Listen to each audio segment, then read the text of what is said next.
Capítulo 7 Relatividade. Paxton lentamente abriu os olhos, o que exigiu esforço. Seus cílios pareciam grudados. Ela se apoiou nos cotovelos, um pequeno movimento que dava a impressão de que estava sendo jogada contra a parede. Ela gemeu, mas fez força para aguentar firme e sentou-se. Olhou ao redor. Estava numa casa pequena, cheia de móveis antigos, exceto por um sofá cinza incrivelmente macio, onde ela estava deitada. Havia uma janela panorâmica em frente e um pássaro preto e amarelo, sentado no parapeito, olhando para dentro. Ela olhou-o, confusa e estranhamente fascinada. Um canto agudo subitamente a fez dar um pulo. E, assustado por seus movimentos, o pássaro saiu voando. Ela levou as mãos à cabeça. Meu bom Deus, o que foi esse barulho? Ela ouviu passos e se virou para ver Willa Jackson entrar cambaleante na sala, de shorts de algodão e uma camiseta amassada de dormir. Seus cabelos curtos estavam armados como uma nuvem ao redor de seu rosto. Paxton sempre pensava que tudo que Willa precisava era de uma camisola branca de musselina, um laçarote nos cabelos e uma boneca de porcelana, junto ao peito para ficar exatamente igual àquelas crianças enérgicas de olhos claros de fotos bem antigas. Paxton nunca se sentira à vontade perto dela. Achei que tivesse desligado seu telefone ontem à noite, quando não parava de tocar. Ele é possuído? Disse Willa, esticando a mão para pegar o celular, que só agora Paxton percebia estar na beira da mesa ao seu lado. Willa abriu o aparelho e disse: "Alô?" Ela parou. "É a Willa. Quem é?" A mão de Willa, que estava sobre seus olhos, como se para bloquear a luz da janela, subitamente baixou. "Ah!" Ela entregou o telefone a Paxton. "É para você." Paxton pegou o aparelho, tentando não fazer movimentos bruscos, temendo que a cabeça pudesse cair. "Claro que é para mim, é meu telefone." Willa franziu o rosto e se virou, deixando a sala. Alguém não tinha bom humor matinal. "Alô?" disse Paxton ao telefone. "Estou na casa da piscina e você não. Onde você está?" Era o Colin. Ela olhou em volta. "Não tenho certeza. Acho que estou na casa da Willa Jackson." "Isso explica o fato de ela ter atendido seu telefone. O que está fazendo aí?" perguntou Colin. Agora ela estava se lembrando de tudo e não ia contar a ele nem a ninguém. Deus, se esse papel de tola que ela fez se espalhasse. "Você passou a noite toda aí?" "Acho que sim", disse ela. Colin parou de falar e deu para notar as conclusões que ele estava tirando. "Você está bêbada?" "Tem uma garrafa de uísque vazia na sua sala." "Não, não estou mais." "E saia da minha casa." Ele riu. "O que aconteceu?" "Até parece que eu vou contar." "Você sabe que eu vou descobrir cedo ou tarde." "Por cima do meu cadáver," ela rosnou. "Está bem, certo. Ouça, o motivo de eu ter ligado é que não pareço ter muita autoridade quando se trata da Blue Ridge Madam. As pessoas querem falar com você, não comigo. Encontre-me na delegacia de polícia. Preciso de algumas respostas para a liberação do local e a remoção daquela árvore, e preciso disso agora." "Certo", disse Paxton, tentando se reanimar. "Em 1 hora." Ela desligou, depois ficou ali sentada com a cabeça nas mãos. Até seus cabelos doíam. Ela não sabia quanto tempo Tinha se passado até que Willa voltou e disse: Você está bem? Paxton ergueu os olhos para Willa. Ela estava segurando uma caneca de café e um frasco de Advil. Entregou ambos a Paxton. Você me salvou ontem à noite, disse Paxton. Ela jamais esqueceria a luz dos faróis do jipe quando ele parou e a visão de Willa descendo, vindo salvá-la. Ela nunca ficara tão contente em ver alguém em toda a sua vida. Willa sacudiu os ombros. Você estava fora da sua área. Não posso acreditar que você tenha feito aquilo por mim. Por quê? Willa fez uma expressão de quem achou a pergunta estranha. Quando alguém precisa de ajuda, você ajuda, certo? Achei que esse fosse o princípio do Clube Social Feminino. Suas brilhantes boas ações, disse ela citando o que Paxton tinha colocado nos convites do baile de gala. Paxton não tinha certeza do que mais a incomodava. Se o fato de Willa enxergá-la como alguém digno de pena, ou jamais imaginar uma de suas amigas do clube vindo socorrê-la daquele jeito. O clube social feminino tinha a ver com ajudar as pessoas da forma mais distante possível, dando dinheiro, para depois se arrumar e comemorar. O fundo beneficente da família Osgood, que Paxton administrava, fazia trabalhos de verdade e não pedia para ser parabenizado. Então, por que motivo ela continuava com o clube? Pela história, ela imaginava. Legado. Isso era importante para ela. Paxton engoliu alguns comprimidos com o café forte. Depois colocou o café e o frasco de Advil em cima da mesinha de centro à sua frente, sentindo tudo se agitar em seu estômago. Obrigada, por tudo preciso ir. Onde está minha bolsa?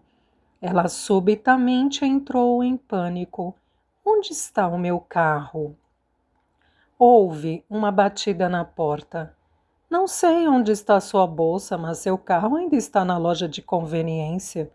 Não se preocupe, eu cuidei disso, disse Willa, dirigindo-se para a porta. Só faltava essa, o Sebastian. Ele deu uma olhada para Willa com seu trajezinho de dormir e disse: Meu Deus! No fim das contas, tem uma mulher por baixo daquele jeans e daquelas camisetas. Willa revirou os olhos, mas sorriu. O sol matinal batia em seus cabelos claros e o fazia parecer angelical. Ele deveria ser uma visão bem-vinda, mas era a última pessoa que Paxton queria ver naquele momento. Ela se levantou para se esconder, mas imediatamente se arrependeu do gesto. Sua cabeça parecia cheia e apertada, o que a deixou ligeiramente nauseada. O que ele está fazendo aqui? Ela perguntou a Willa. Willa fechou a porta atrás de Sebastian. E a luz parou de refletir sobre ele, tornando-o novamente humano.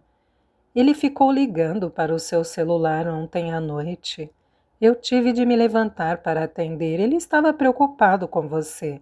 Eu disse a ele que você estava bem, dormindo aqui. Sebastian caminhou até Paxton e a afastou dos olhos um pouco de seus cabelos soltos. Com apenas um olhar, ele conseguiu trazer de volta tudo o que tinha acontecido entre eles na noite anterior, tudo o que ela queria, tudo o que ele não podia dar. Ela se esqueceu de mencionar que, em algum momento, uma quantidade significativa de álcool, obviamente, estava envolvida, disse ele. Querida, se seus olhos estivessem mais vermelhos, você teria visão de raio-x. Paxton deu um passo atrás, evitando seus olhos. Estou bem, é só o spray de pimenta. O quê? Paxton olhou para Willa, que sacudiu a cabeça. Ela não tinha contado nada. Sebastian lançou um olhar de avaliação. Eu disse a Willa que viria buscá-la esta manhã e levá-la até seu carro, mas não tenho certeza se você está apta para dirigir. Claro que estou, disse ela. Estou bem, de verdade. Não se preocupe comigo. Eu só preciso usar o banheiro primeiro. Fica depois da cozinha, nos fundos da casa. Willa apontou e Paxton seguiu grata e cambaleante naquela direção. Ela passou pela bela cozinha amarela e encontrou o lavabo. Fechou a porta, pôs as mãos na pia, respirando fundo para afastar o enjoo. Ela não podia acreditar que Sebastian a vira desse jeito, digna de pena, de ressaca, obviamente afogando as mágoas, como se não conseguisse lidar com seu estresse, como se não conseguisse lidar com sua rejeição. Por que a Willa deixou que ele viesse até ali? Ela se lembrava de ter dito a Willa que estava apaixonada por ele. A única coisa que jurou jamais dizer em voz alta. Ela deveria saber. Segredos sempre acham um meio de vazar. Ela jogou água fria no rosto e conseguiu tirar o rímel do contorno dos olhos. Tinha passado o rímel. Ela se olhou direito, vestido vermelho e saltos altos. Tudo isso para ir até a loja de conveniência comprar vinho. O que ela estava pensando? Essa era a questão, imaginou ela. Ela não estava pensando. Prendeu os cabelos para trás e suspirou. Não ajudou muito. Ela decidiu acabar logo com aquilo e caminhou de volta até a sala. Sebastian e Willa conversavam calmamente. Os dois se calaram. Quando ela entrou, o notório elefante branco. Sebastian se virou. Vamos? Sim, eu sei que você quer chegar àquela clínica comunitária, onde você atende nos fins de semana, disse Paxton ao caminhar para a porta. Obrigada novamente, Willa. Imagine, disse Willa, estou às ordens. Quando já estavam lá fora, Sebastian abriu a porta de seu Audi e Paxton entrou. Ele sentou-se atrás do volante e deixou o bairro silenciosamente. Você quer falar sobre o que aconteceu ontem à noite? Ele finalmente perguntou. Não. Eu sei que você não quer falar sobre o que aconteceu entre nós, ele disse baixinho. Eu estava me referindo ao que aconteceu com você e o Willa. É assunto de garotas, disse Paxton olhando pela janela. Ela sorriu levemente. Bem, acho que você é uma das garotas. Não sou uma garota, Paxton, disse Sebastian, e a frieza em sua voz a fez se virar para ele. Eu não quis dizer que era, não literalmente, eu só quis dizer... Onde está seu carro? Ele perguntou, interrompendo-a.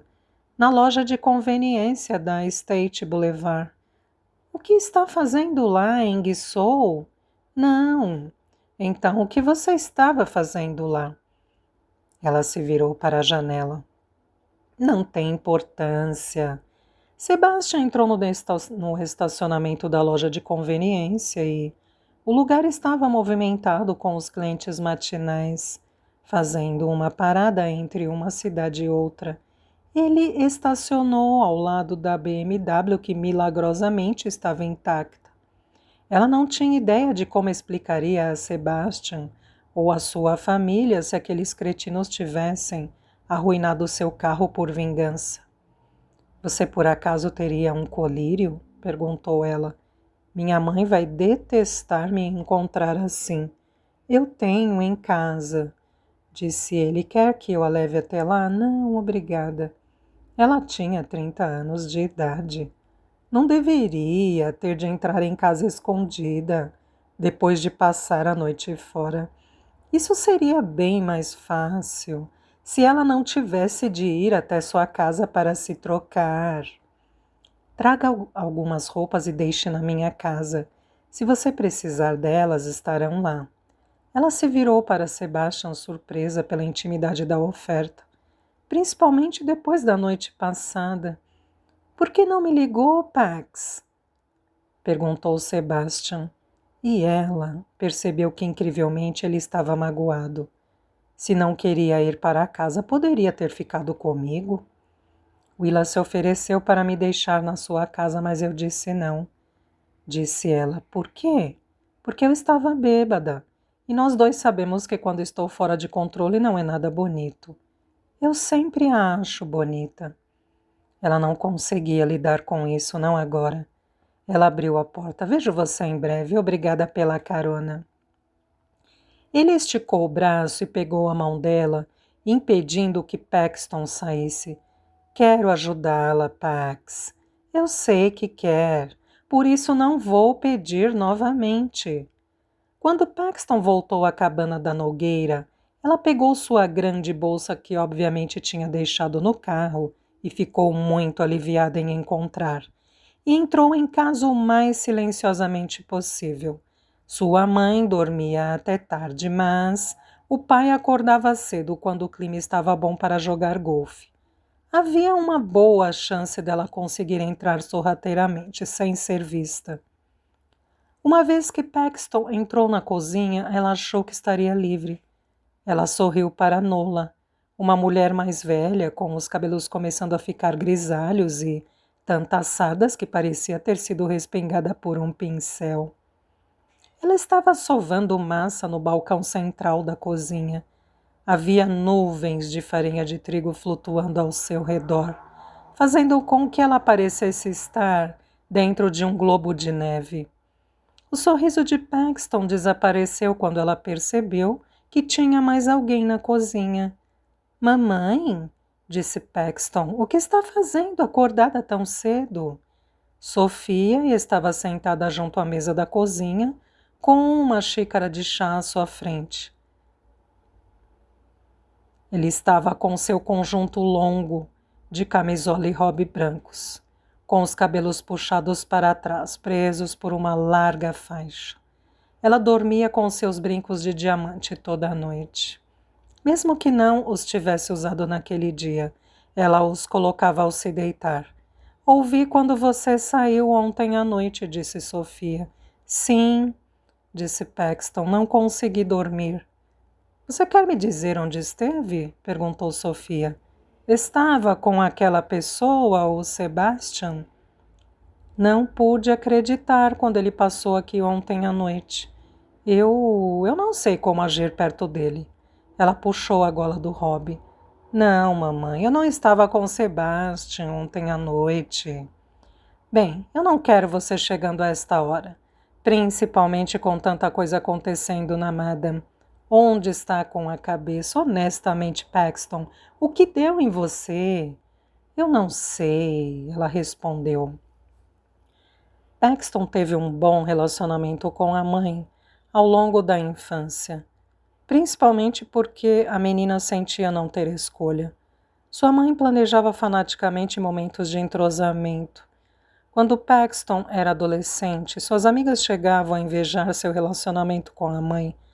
Todos sabiam que nem Paxton nem Sofia marcavam nada nas tardes de domingo porque era a hora da manicure, quando mãe e filha se sentavam na sala de estar, assistiam a comédias e experimentavam novos produtos de beleza.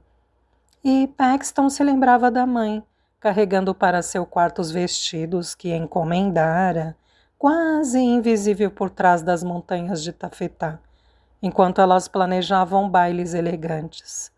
Sofia adorava ajudar Paxton a escolher o que vestir. E tinha extremo bom gosto. Paxton ainda se lembrava dos vestidos que a mãe vestiu há mais de 25 anos. Gravados em sua memória estavam os azuis brilhantes, os brancos cintilantes, os finos, rosados. Ela se lembrava de ver seus pais dançando em eventos e festas beneficentes.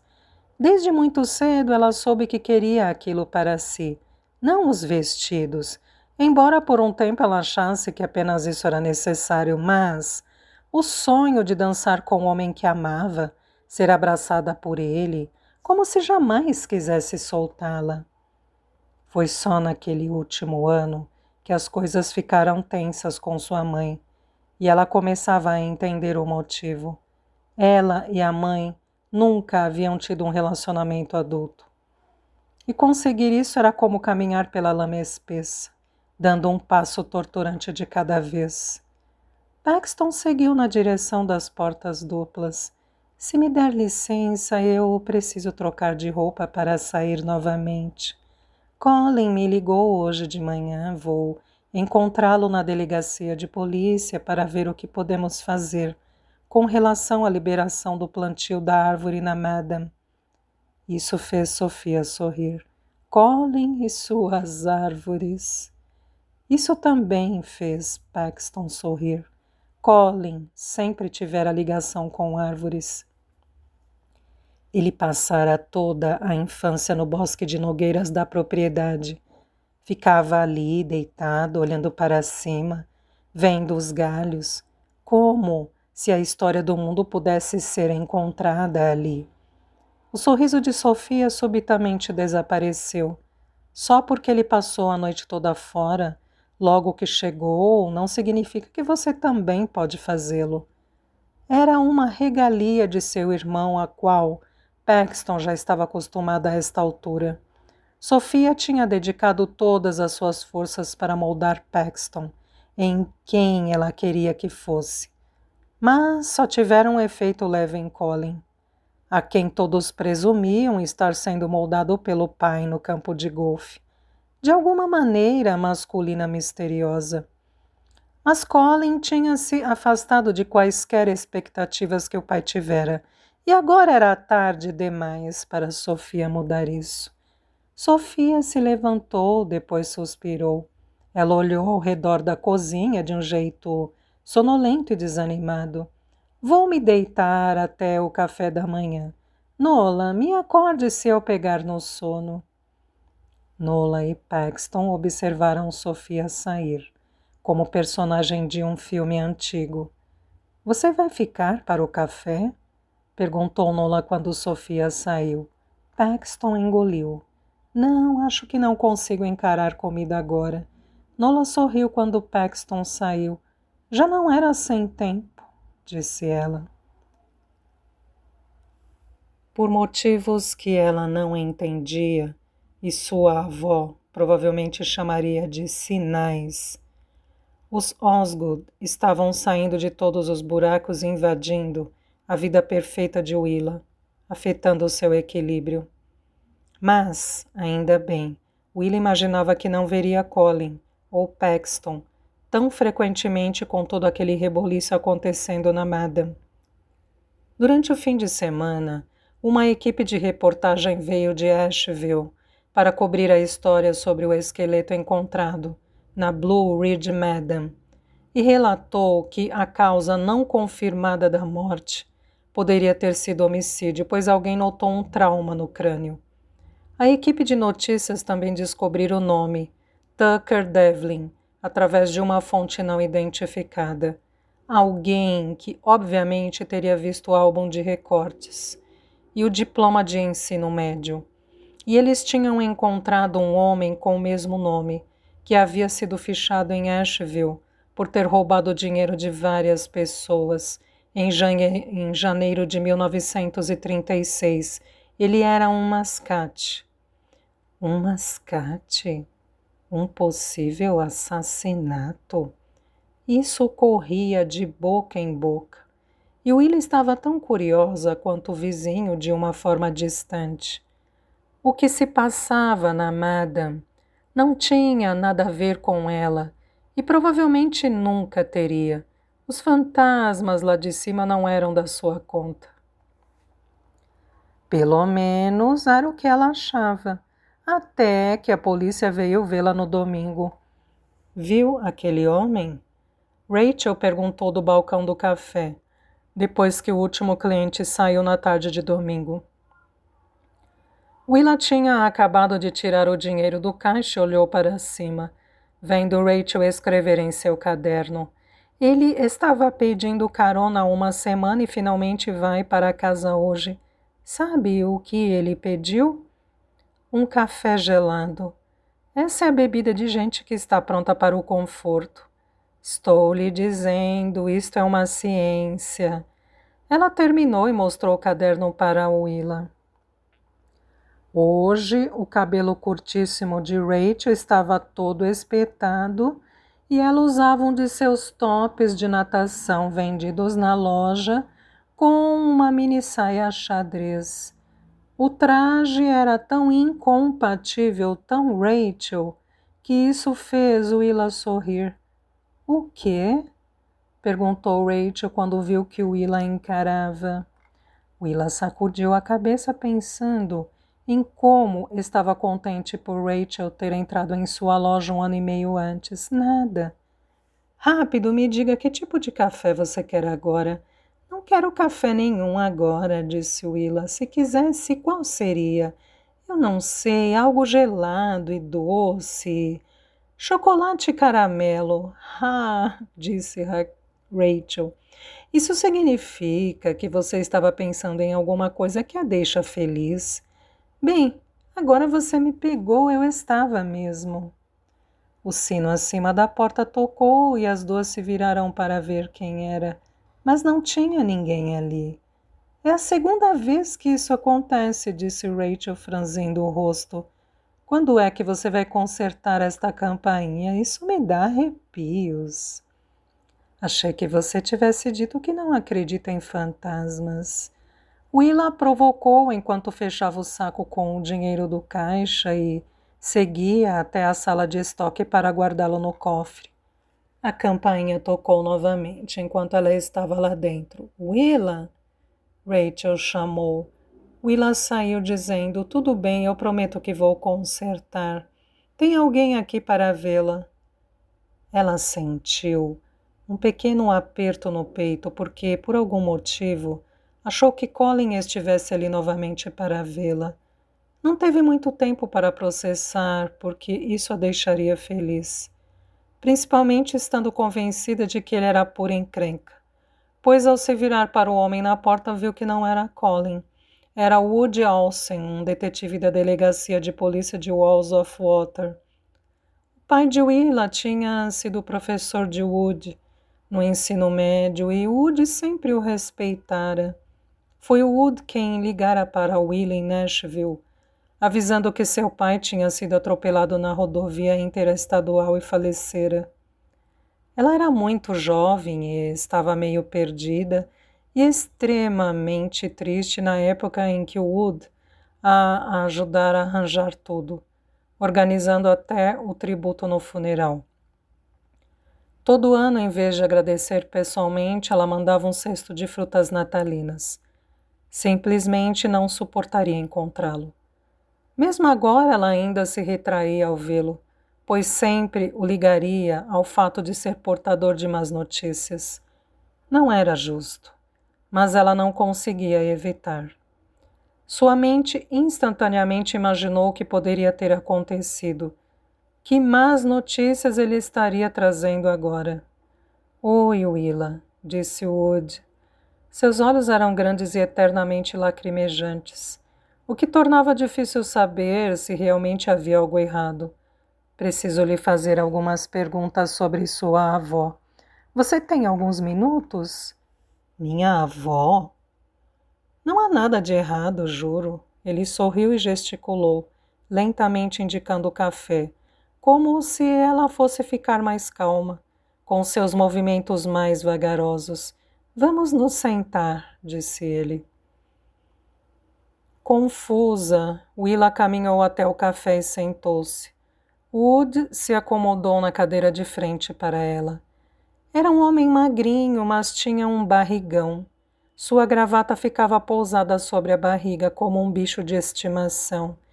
Do que se trata, Wood? Perguntou ela.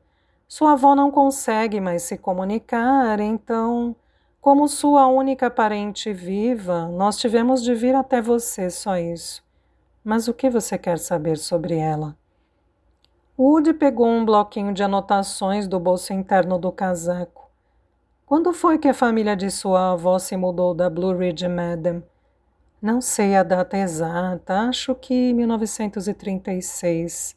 Ela sacudiu a cabeça. Por quê? Ela mencionou alguma vez algo sobre alguém estar enterrado na Madam? Isso tinha a ver com o esqueleto. Os ombros dela se descontraíram de alívio. Ah, é isso? Não. Ela nunca falou sobre sua época na Madam, lamento. Wood olhou as páginas de seu bloco sem olhá-la nos olhos. Pelo que sei, ela estava grávida quando a família perdeu a casa. Willa hesitou. Sim. Ela alguma vez disse quem era o pai? Não. Era adolescente e solteiro, o que obviamente foi um escândalo na época. Ela não gostava de falar a respeito. Seu pai sabia? Talvez soubesse. Ele sempre disse que isso era particular. Eu não fazia muitas perguntas naquela época, deveria ter feito. Ela inclinou a cabeça, tentando cruzar com o olhar de Wood. Isso é ridículo, Wood. O homem enterrado lá não é o pai do filho de George. Não há ligação. Ele finalmente ergueu os olhos. Colin Osgood me disse que você deu uma olhada nas coisas que estavam enterradas com o esqueleto. Sim, disse ela. Quero dizer, e isso foi antes de sabermos que havia um esqueleto enterrado ali. Ele me pediu para olhar as coisas e ver se eu reconhecia algo. Então, você viu o álbum de recortes. Ela olhou inexpressiva. Sim. Não reconheceu nada? Não, você reconheceu? Woody guardou novamente o bloquinho no casaco. Obrigada por seu tempo, Willa, é só isso. Ele se levantou para sair. E uma ideia terrível passou pela cabeça de Willa. Wood! Ele se virou ao chegar à porta. Você não acha que minha avó tem algo a ver com aquele esqueleto enterrado lá, acha? Ele hesitou. Independentemente do que aconteceu, foi há muito tempo. Duvido que algum dia venhamos a saber a história toda. Isso não responde à minha pergunta. Se surgir mais alguma coisa, eu aviso. Não se preocupe, provavelmente não vai surgir. Ele abriu a porta, depois deu um breve sorriso. Obrigado pelas cestas de fruta, eu gosto muito. Willa se virou para Rachel, que tinha ouvido tudo. Eu preciso, disse Willa levantando-se. Ela não conseguiu terminar a frase. Não sabia exatamente o que precisava fazer. Rachel assentiu. Vá, disse ela. Willa foi diretamente para a casa de repouso, algo que ela raramente fazia tão tarde, pois a avó tendia a ficar inquieta ao anoitecer, mas seu instinto protetor levou-a para lá. George já tinha jantado e havia sido medicada. Então Willa sentou-se junto à sua cabeceira e tentou assimilar o que estava acontecendo. Willa sabia que não havia nada nos itens encontrados no túmulo que ligassem sua avó ao tal de Tucker Devlin. Ela não fazia ideia do motivo que levou Woody a pensar nisso. Ela se lembrou de que o jornal encontrado na maleta estava datado de agosto de 1936 e desejou saber exatamente quando a avó tinha se mudado. Se tivesse sido antes disso, não haveria nada com que se preocupar. Claro que a história toda era absurda. Sua avó sempre fora uma pessoa decente. Era uma mulher linda e livre, que passou por uma série de dificuldades, mas tinha uma ética profissional incrível, com a qual sustentou a si e o amado filho, jamais machucaria ninguém. Willa se levantou e beijou a testa da avó, desejando ter algum meio mágico de trazê-la de volta, num estalar de dedos do lugar distante para onde ela havia flutuado. Foi até a enfermaria e pediu que eles entrassem em contato com ela, caso alguém viesse ver sua avó. Não mencionou a polícia especificamente, mas era nisso que estava pensando. Enquanto conversava com a enfermeira, ela viu alguém virando no corredor, depois da enfermaria. Era Paxton Osgood, que obviamente estava ali para visitar sua própria avó. Ela aparentava estar consideravelmente melhor que na última vez que Will a vira. Ou seja, ela mostrava uma aparência perfeita. Se Will gritasse olá, ela estava bem certa de que Paxton agiria como se a noite de sexta nunca tivesse acontecido. E se ela fizesse isso, era porque elas não tinham nenhuma ligação, nenhum motivo para trocar gentilezas, então Willa apenas daria meia volta e iria embora. Foi quando algo subitamente lhe ocorreu. Agatha, é claro. Willa nunca tivera muito contato com Agatha Osgood, mas ela passara tempo suficiente na casa de repouso para saber quanto ela era ruidosa, teimosa e às vezes simplesmente má. Mas Agatha e George tinham sido boas amigas quando jovens. Depois que George teve seu filho, Agatha até ajudou a criá-lo durante os primeiros anos, enquanto George trabalhava para a família Osgood. Elas chegaram a viver juntas na cabana da Nogueira, até Ham completar 6 anos. Então Agatha se casou.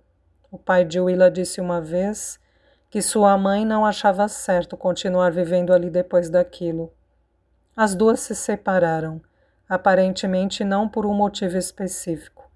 Mas o pai de Willa uma vez disse que George não se considerava mais parte do grupo. Willa seguiu Paxton pelo corredor da direita e observou-a entrar no quarto. Quando Willa chegou ao quarto, ela olhou lá dentro surpresa. As dependências de Agatha eram como um belo salão de visitas de uma dama do sul dos Estados Unidos. Havia lindas telas a óleo na parede, um conjunto de móveis combinando e até uma pequena geladeira. Parecia que a qualquer momento uma empregada de uniforme branco entraria para servir chá de morangos e petit fours.